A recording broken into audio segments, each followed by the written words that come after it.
हाँ जी, good morning students. हाँ, last class में अपन ने थोड़ा सा डायपोल मोमेंट के बारे में बात करी थी। मैं तेरे से पूछता है क्वेश्चन ये से पूछता है कि किस में डायपोल मोमेंट सबसे ज़्यादा होगा। डायपोल मोमेंट का मतलब होता है द्विध्रुव आघूर्ण। और जो डायपोल मोमेंट होता है तेरा, उसको किससे दिखाते हैं ये भी तुझे पता होगा कि जो तेरा डायपोल मोमेंट होता है उसको अपन म्यू से दिखाते हैं। किससे दिखाएंगे? म्यू से। और अगर म्यू डायपोल मोमेंट प्रेजेंट है तो mu is not equal to zero. अगर डायपोल मोमेंट नहीं है उसमें तो म्यू इक्वल्स टू क्या हो जाता है? जीरो। और म्यू किस पे डिपेंड करता है? म्यू डिपेंड करता है दोनों ओर से आए electronegativity difference of elements. For example मैं बात करूं जैसे HCl का जो डायपोल मोमेंट होता है वो क्लोरीन की तरफ होता है, क्योंकि क्लोरीन की विद्युत ऋणता इलेक्ट्रोनेगेटिविटी ज्यादा होती है, इसलिए इसका जो नेट डायपोल मोमेंट होता है वो क्लोरीन की तरफ होता है। तो यहाँ पे जो म्यू ये क्या होता है तेरा? नॉट इक्वल्स टू जीरो होता है। इसी के साथ मैं दूसरे एग्जाम्पल की बात करूं तो पानी की बात कर सकता हूं, जैसा H2O मेरा, ठीक है। अगर H2O की बात करूं तो इसका डायपोल मोमेंट ऊपर की तरफ होगा, क्योंकि लोन पेयर कहाँ है बेटा? जिसके ऊपर की तरफ है। लोन पेयर हमेशा इलेक्ट्रॉन डेंसिटी खींचते हैं, तो इसका जो नेट डायपोल मोमेंट होगा वो ऊपर की तरफ होगा। मतलब mu is not equal to zero होगा, मतलब म्यू का कुछ ना कुछ मान होगा यहाँ पे। इसी के साथ मैं तेरे को बहुत सारे एग्जाम्पल दिया, जैसे मैं तेरे को बात करूँ CO2 की। किसकी बात करूं? CO2 की। अगर CO2 की बात करूं तो CO2 का नेट डायपोल मोमेंट क्या होता है? जीरो होता है। C double bond O। जितना ऑक्सीजन इधर की तरफ खींचेगा उतना ही ऑक्सीजन इधर वाला इधर की तरफ खींचेगा, तो यहाँ पे म्यू की वैल्यू क्या हो जाती है? जीरो हो जाती है। इसी के साथ मैं हाइड्रोजन की बात करूँ, हाइड्रोजन गैस की बात करूँ, तो हाइड्रोजन गैस के अंदर ये हाइड्रोजन होता है, ये क्या होता है? हाइड्रोजन। अगर हाइड्रोजन मान ले खींचे नहीं तो इलेक्ट्रोनेगेटिविटी दे भी सकता है, तो हाइड्रोजन अगर इधर देगा तो ये हाइड्रोजन भी क्या होगा? इधर देगा, तो दोनों एक दूसरे की तरफ बराबर मात्रा में धक्का देंगे, तो यहाँ पे भी म्यू क्या हो जाता है? जीरो। अगर क्लोरीन गैस की बात करूँ Cl2 की, तो इधर भी क्लोरीन होगा तेरा और इधर भी क्या होगा? क्लोरीन। इस क्लोरीन की विद्युत ऋणता ज्यादा तो इधर खींचेगा इलेक्ट्रॉन डेंसिटी, और इस क्लोरीन की भी बराबर, तो दोनों एक तरफ इलेक्ट्रॉन डेंसिटी को खींचते, तो म्यू इक्वल टू क्या हो जाता है? जीरो। और यहाँ पे mu is not equal to क्या होता है मेरा? जीरो। तो sir mu equal to zero और mu not equal to zero होने से क्या फर्क पड़ता है? ध्यान दे, mu is not equal to zero हमेशा मॉलिक्यूल्स तेरा क्या होता है? पोलर होता है। क्या होता है? पोलर। पोलर को हिंदी में क्या बोलते हैं सर? पोलर को हिंदी में बोलेंगे हम ध्रुवीय होता है। क्या होता है मेरा? मॉलिक्यूल से ध्रुवीय होता है। And mu equal to zero होता है वो मॉलिक्यूल्स क्या होता है तेरा? वो होता है सर मेरा नॉन पोलर। क्या होता है तेरा? Non polar. नॉन पोलर को हिंदी में क्या बोलेगा? उसको अपन अध्रुवीय अणु बोलते हैं। क्या बोलते हैं उसको? अध्रुवीय अणु बोलते हैं। इसी के साथ में एक एग्जांपल और डिस्कस करना चाहता हूं। फॉर एग्जांपल मैं बात करूं, जैसे ये मेरी बेंजीन रिंग है। क्या है? Benzene ring. अगर बेंजीन रिंग के ऊपर, बेंजीन रिंग ऐसी ही तो होती है, ठीक है। या तो इसको कैसे बोल सकता है? बिल्कुल बेंजीन रिंग में चार डेंसिटी से मतलब बिखरी हुई रहती है, तो इसको गुरुजी में ऐसे भी लिख देता हूँ, ठीक है। तो ध्यान देना, अगर ये बेंजीन रिंग पे उपस्थित क्लोरीन इधर है, ये बेंजीन रिंग पे उपस्थित chlorine para position, Meta position, ortho. ध्यान दे कौन कौन सी पोजीशन होती है? ये बेंजीन की हमेशा पोजीशन होती है वो ऑर्थो पोजीशन कहलाती है। ये बेंजीन की कौन सी पोजीशन कहलाती है? ऑर्थो। दोनों का नाम कौन सा है? ऑर्थो। और जो बेंजीन की पोजीशन होती है, ये दोनों पोजीशन बेंजीन की मेटा पोजीशन कहलाती है। इसी के साथ बेंजीन की ये पोजीशन पैरा कहलाती है, ठीक है। तो ये तो क्या सब्स्टिट्यूट जुड़ा हुआ है, इसके रेस्पेक्ट ये दोनों ऑर्थो पोजीशन, इस बिंदु के रेस्पेक्ट ये दोनों ऑर्थो पोजीशन है, इस बिंदु के रेस्पेक्ट में दोनों मेटा पोजीशन है, इसी बिंदु के रेस्पेक्ट में पैरा पोजीशन कहलाती है। ये पोजीशन कौन सी होती है? इस पोजीशन को इप्सो पोजीशन कहते हैं, लेकिन तेरे काम का नहीं है, ठीक है। अब आ जा, ठीक है।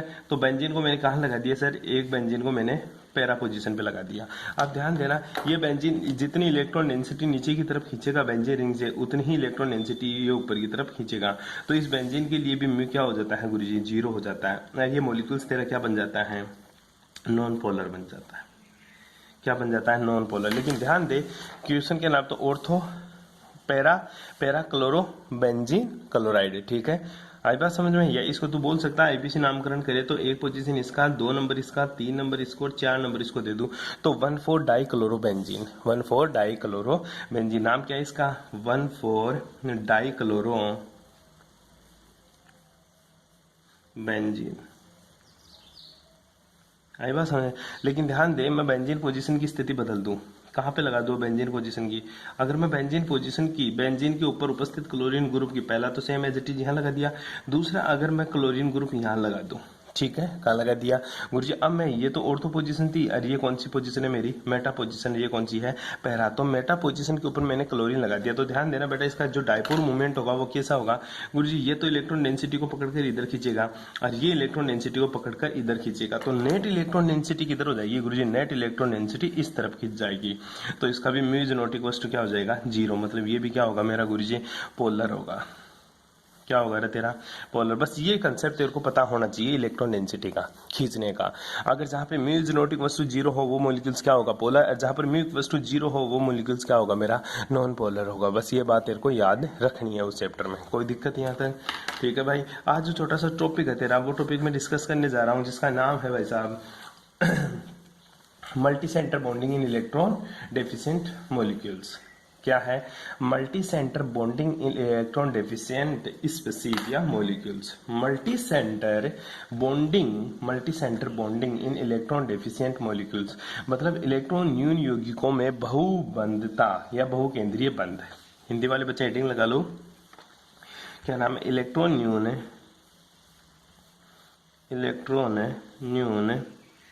यौगिकों में बहुबंध या बहुकेंद्रीय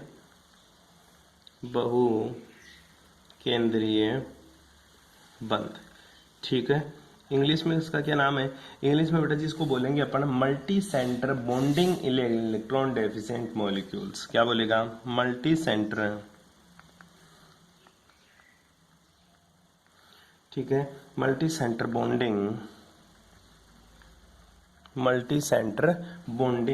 इन इलेक्ट्रॉन डेफिशिएंट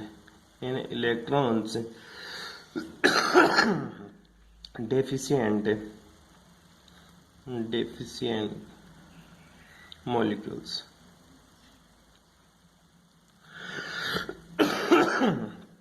नाम को ढंग से पढ़ ले, इलेक्ट्रॉन न्यून यौगिकों में बहुकेंद्रीय बंध। अब इलेक्ट्रॉन न्यून यौगिकों में बहुकेंद्रीय बंध से क्या मतलब है तेरा, सीधा सा पहली बात तो इलेक्ट्रॉन न्यून यौगिक क्या कहलाते हैं, ठीक है। इलेक्ट्रॉन न्यून यौगिक क्या कहलाते हैं वो चीज आपको देखनी है। इलेक्ट्रॉन न्यून यौगिक वो चीज होती है, एक सेकेंड,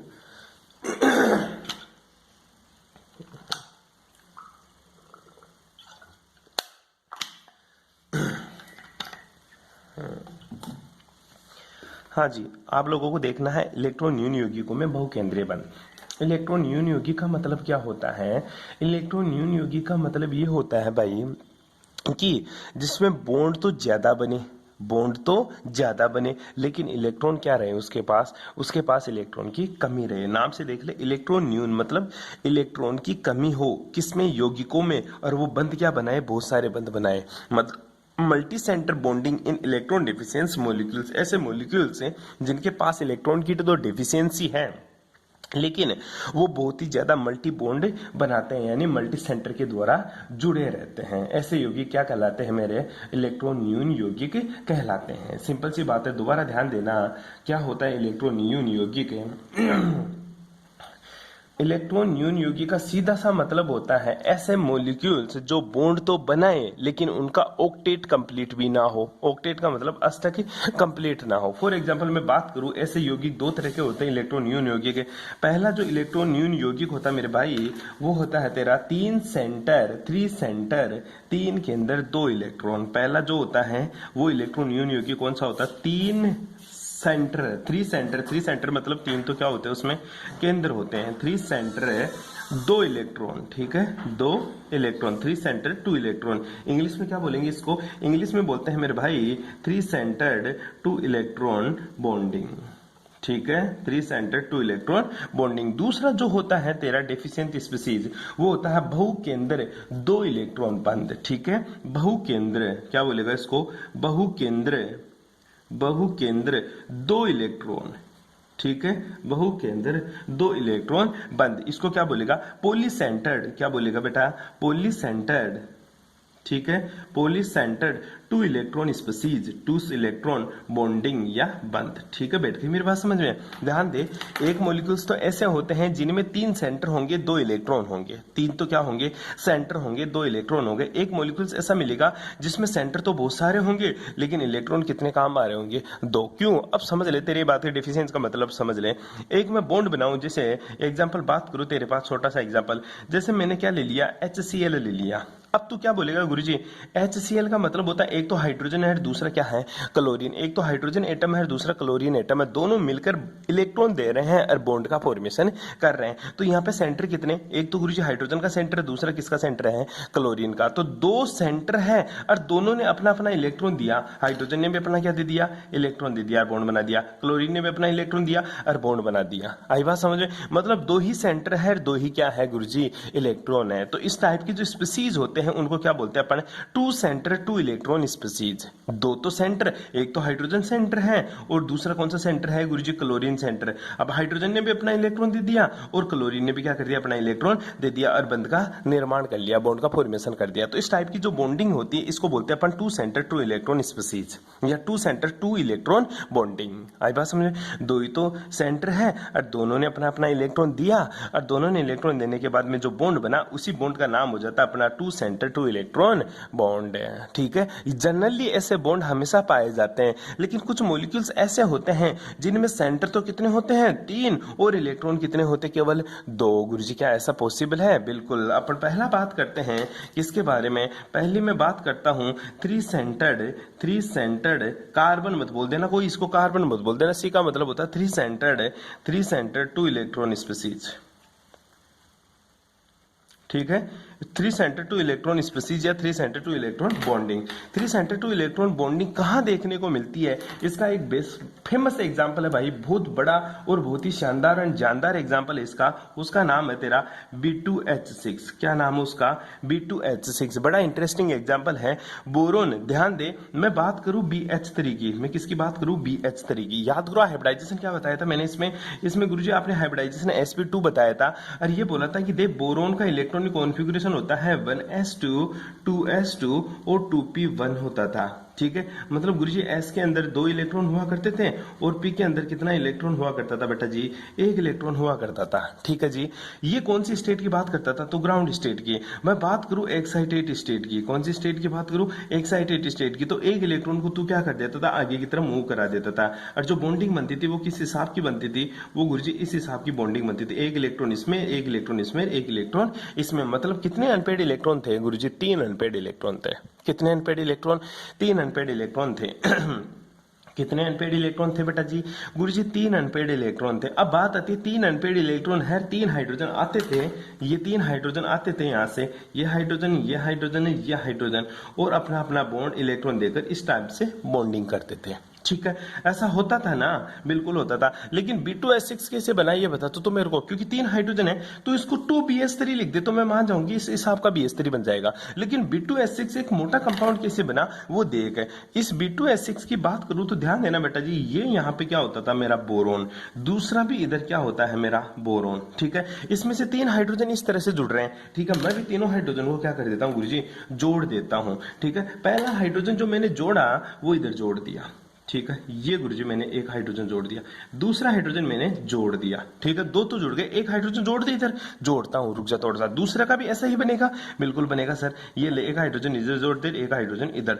6 में से 2 हाइड्रोजन, 2 तो 4 हाइड्रोजन तो काम में आ गए गुरुजी, बचे कितने? 2 हाइड्रोजन। 2 हाइड्रोजन भी तो ऐसे ही जुड़ेंगे सर, ये देखो इसका, ये बिल्कुल जोड़ दे इसके। बिल्कुल सही बात बोल रहा है मेरे भाई। जो तीसरा हाइड्रोजन है उसको मैंने क्या कर देता हूं? मैं उसको इधर ऐसे जोड़ दिया। ठीक है, और इसका जो तीसरा हाइड्रोजन है उसको मैंने इधर जोड़ दिया। ठीक है, ये हाइब्रिडाइजेशन क्या हो गया बोरोन के अंदर। यहाँ पे बोरोन के अंदर जो हाइब्रिडाइजेशन है गुरुजी वो sp2 है। कौन सा है? sp2 है। यहां तक बोरोन के अंदर मेरे को हाइब्रिडाइजेशन कौन सा देखने को मिला? यहां तक बोरोन को जब मैंने देखा तो हाइब्रिडाइजेशन कौन सा देखने को मिल गया? sp2 देखने को मिल गया। लेकिन बोरोन तो B2H6 की प्रेजेंस में इसको डाइबोरेन बोलते हैं। नाम क्या इसका? डाइबोरेन। ठीक है, डाइबोरेन। जब मैं इसको देखता हूं तो गुरुजी मेरे को ऐसा लग रहा है कि ये दोनों बॉन्डिंग में है। ध्यान देना, अब ये क्या कर देता है गुरुजी, इसके साथ बॉन्डिंग बना लेता है, और ये भी क्या करता है, इसके साथ बॉन्डिंग बना लेता है। ऐसा क्यों किया गुरुजी? क्योंकि याद कर बेटा, अभी अभी अपन ने बनाया कि इसमें से एक इलेक्ट्रॉन तो यहां चला गया, लेकिन एक इलेक्ट्रॉन अभी भी इसका एक कोष क्या है, खाली है। इसका एक कोष क्या है बेटा जी, खाली है गुरुजी। ये तो साथ जोड़ना ही है ना, एक कोष क्या है, खाली है। अब बोरोन क्या करता है, बोरोन चाहता है अगर मेरा ये ऑर्बिटल भी भर जाए ना कैसे न कैसे, ठीक है, तो मेरा ऑक्टेट कंप्लीट हो जाए, मैं स्थायी हो जाऊं, क्योंकि 8 इलेक्ट्रॉन होने चाहिए। काउंट कर ले, 2 2 4 2 6 6 ही है, ये खाली पड़ा पूरा। तो बोरोन क्या करता है, बोरोन एक बड़ा ही बदमाशी वाला काम करता है।